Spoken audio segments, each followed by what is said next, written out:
Hello everyone, my name is Angelo and I am a passport brother who brought his fiance from Vietnam to the United States. We got married, she got a green card, and now we're trying to live the second half of our lives together.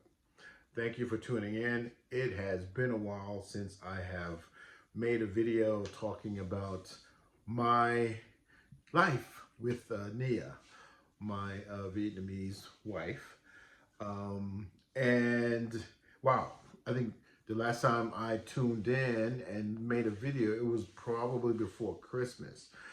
So I'm here. I'm trying to catch everything up.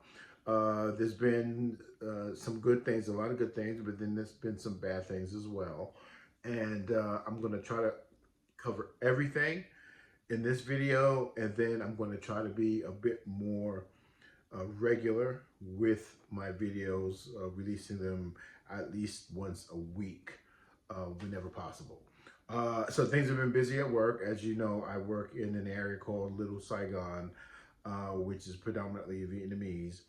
And it's been with the Lunar New Year, it's been really busy. So we had what do we have? We had Halloween, Thanksgiving, Christmas, New Year's Eve, and then the Chinese New Year, or the Lunar New Year, which officially is today, or maybe it was yesterday. I'm not sure how they do that, but um, so we got some interesting news to tell you about that a little bit later on in the video. But first, Happy New Year to everyone. Happy holidays, and hopefully your holiday was well. Unfortunately for me, I did have some received some bad news. My mom back in New York passed away, and that news came on December 30th, so just before the new year. So obviously that took me out of circulation for a while. And then when I came back, I had to get ready for a really big event at work. So of course that took me out of circulation. And so now things have finally settled down, and I'm just preparing to move forward. But there was one thing that I wanted to say like months ago, and I've been thinking about it over and over again, actually, as to whether I should actually say it. Because there's so much going on in terms of passport brothers and men and women and dating and the manosphere and feminism and all these other things. And right now, dating seems to be just a ridiculous concept, because men and women are not matching up in their ideas for what they're willing to give in exchange for what they want in return. And so there's this real imbalance there. And a lot of men are just simply saying that, women are just not putting up. So be that as it may, the passport brothers and, guys like myself, a little older, and who actually wanted to get married, well, want to get married again for a second time, we looked elsewhere. And then there's all of this content on the internet about Thailand and the Philippines. As a matter of fact, one of my good friends, an actor buddy of mine, who reviewed one of my movies, he has a channel because he is in the Philippines right now, and I fully support him. And he's got a lot of good content, a lot of great advice, real life advice, coming from someone who's actually there, not just a bunch of folks back here in the States talking about dating and marrying a Filipino. So the people are focusing on Thailand and the Philippines, and then there's all of this craziness going on in South Korea with the 4B movement, and Japan is upset because their population isn't growing and they don't have enough young folks to move into these corporate jobs as the older folks retire and move on. So there's all of this craziness going on in the world, which is somehow linked directly or indirectly to men and women's ability to be with each other. So I think we've just got to a point where we are just seeing things differently, particularly here in the States and so-called first world countries. Men and women do not see eye to eye on dating, on relationships, on marriage, on any of those things. And I plan to talk a little bit about my experience, in some future videos, particularly, deal breakers that are authentic deal breakers. This is not just some subjective thing. Looking at how the tide has turned in dating and relationships, and so many women just outwardly proclaiming how they are going to use and abuse men for their money, and or how they're going to have all of these, friends on all of these men who are suitable men because they want the bad boy, and then the bad boy drops them like a hot potato and all this other mess. So all of these things are going on they're keeping men and women separate. So men are going elsewhere to look for mates. And then the backlash from that was that, American women say, oh, we don't need you, but yet they keep talking about the fact that men are going outside the country looking for dates. So if you don't need us and you don't care, why are you talking about it so much? But that's its own thing. What I like to do is throw another hat into the ring. And I don't want to just be another voice talking about, hey, guys, get your passports and be angry at all American women and go overseas and do your thing, because there's a lot of knuckleheads right now doing just that. They're taking their small brains and their small minds and their small thinking here in the States, and they're taking that to the different countries. They're taking it to Thailand. They're taking it to the Philippines. They're taking it to Colombia and Puerto Rico and all of these places. And a lot of them are getting unalived because they are not being careful. Some of them are getting taken advantage of. Some people are getting drugged. And some people are finding the same challenges with women as they have here in the States. And that's because those bad apples, those bad seeds exist everywhere in every country.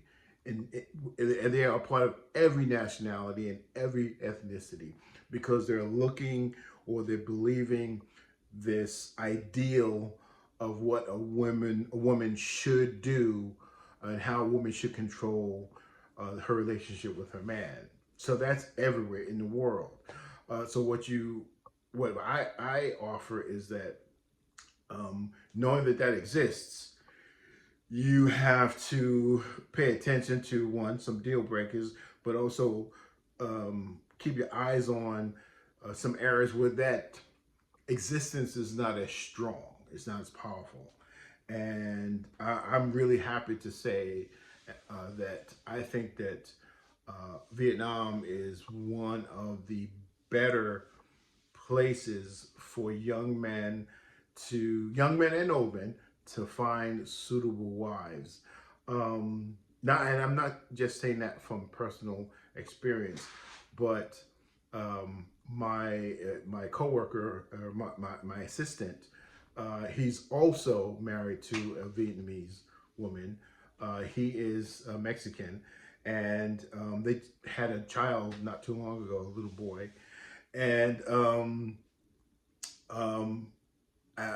in an earlier video, I talked about just a happenstance meeting I had with an African-American gentleman where I work, and he was looking for information on how to fly to Vietnam because he had met a woman online, and he met her on I believe the site was called Vietnam Cupid. And so he was going to meet her for the first time.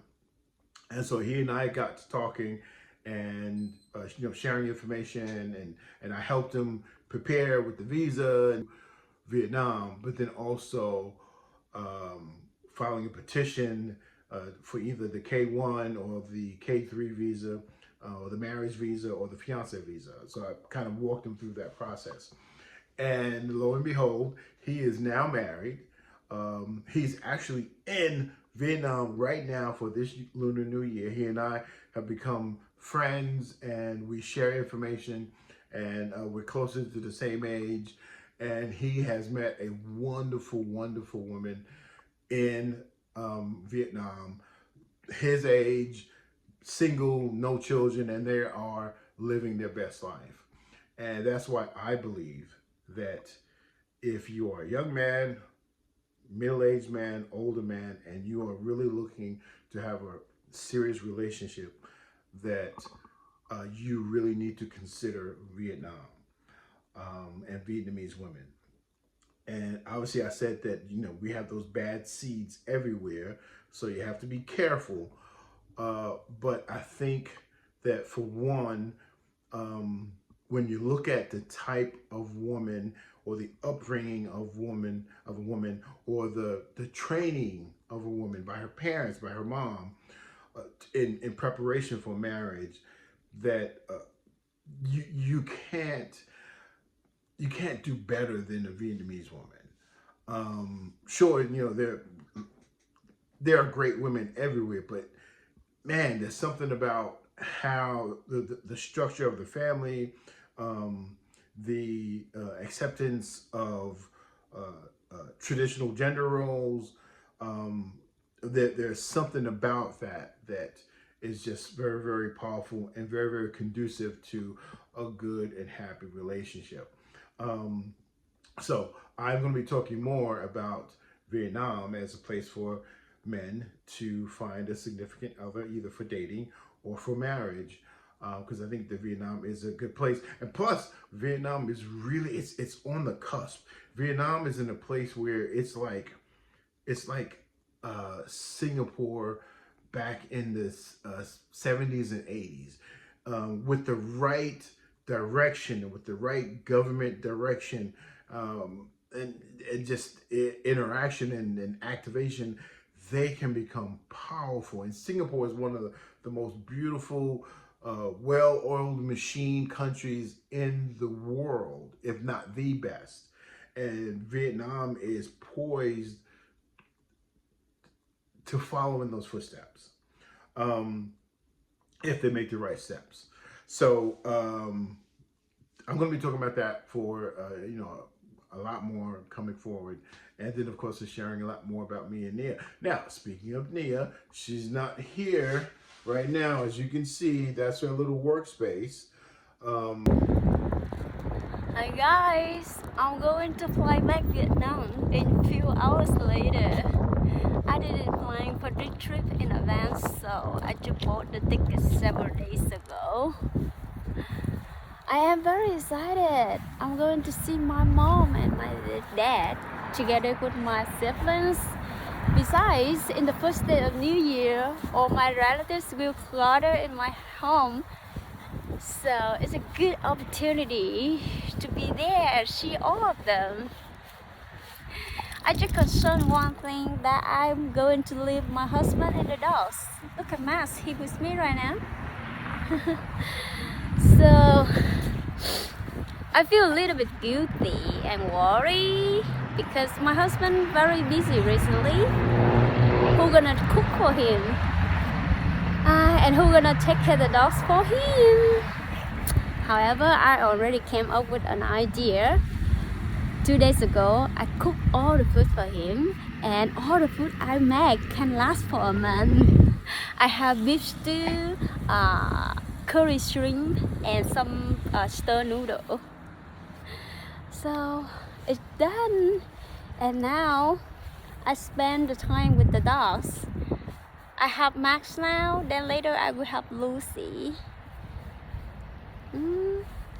Today is the last time I walk them out before I leave, and then I can only see them after 3 weeks. A little bit sad. I know I'm gonna miss them very much, and they will miss me too. Alright guys, Happy New Year to everybody. Me and Max have to go home now. Then will have Lucy, and after that, my husband will ride me to the airport. Bye. Hello everyone. We want to say Chúc mừng năm mới, Happy New Year, Happy Lunar New Year. Nia is actually at the airport right now at LAX terminal on the 28th or 27th. What's today's date? Today? Yeah. Today, 28? 28. Today's the 28th. No, 27. 27? Are you sure? I don't know what date it is, but she's here at the airport. And she's getting ready to fly out to Vietnam and surprise her family. They do not know she's coming. I just make the decision at the last minute. I didn't tell everybody in my family, and I didn't have a lot of time to prepare for it. But I just make it happen. Yes. So she's going out there to fly. I have a lot of work to do back at work in Little Saigon to help the folks in Westminster, Little Saigon celebrate the Lunar New Year. It's a big, big celebration. A lot of politicians, a lot of security, a lot of blah, blah, blah. So I can't take this time off yet, but who knows what may happen. After that. Alright, Happy New Year everybody. I'm going to check in. My flight will landing, take off in Taiwan. For around 4 hours later. Yeah. I'm gonna lay off in Taiwan for 2 hours, and after that I will be in Vietnam in first day of Lunar New Year. All right, we'll check in later. Happy New Year. Chúc mừng năm mới.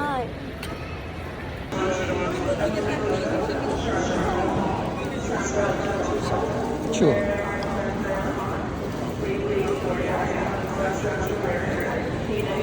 Why did it make everybody wait so long?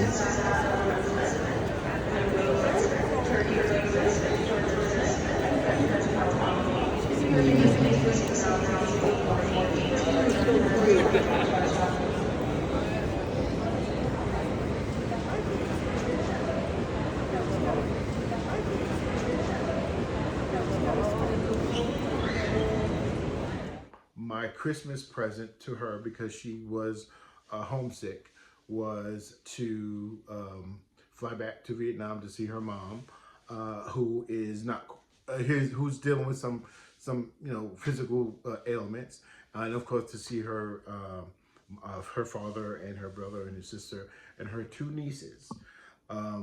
So she's there now. We took some video out at LAX airport, which is my favorite airport.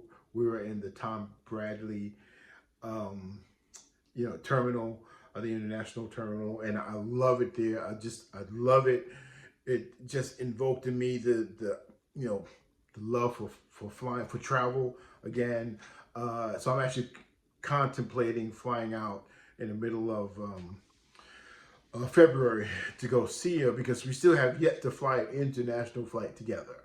So I was thinking about flying back for like a week, and then flying to Vietnam for a week, and then flying back with her on Starlux Airlines. So that's where we are with that in the next coming videos. And I'll show you some clips that we made in the airport. I'll add those to this video somewhere. But let's see. Yeah, that's where I am. I thank you all for hanging in there with me. And please, if you like any of this information, if you like the idea of another choice, having another choice as far as where to go to find a suitable woman for marriage, and you want to talk about Vietnam, and you want to learn about Vietnam, then this is going to be the place to go for it. No shade to Thailand, no shade to the Philippines, no shade to Colombia, no shade to some of these other spots, but some of those places are very, very dangerous. very dangerous, and not so in Vietnam. So Vietnam is a place to be. Tune in. Please like and subscribe. I appreciate you for hanging in there with me. I love you. You're good. You're a good person. And I will see you in the next one. Okay. Peace out.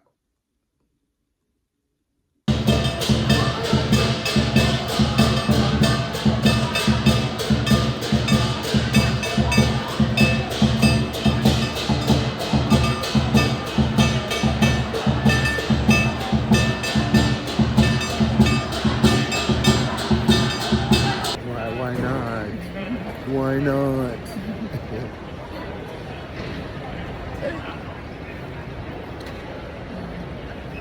She's going to Vietnam. I love the Tom Bradley International Terminal. I love it. There's a TSA checkpoint over there. Can you switch the camera to that way? I don't know. No, you can't. Just gotta turn it around. Like this, right? Yeah. All that. TSA checkpoint. Okay, turn it back. Turn it back to you. I love it. I remember today, as a woman at the Little Saigon, she said that Angelo returned Vietnam more than her. I've been to Vietnam more than most Vietnamese Americans in the last 7 years. So you love traveling. You miss it.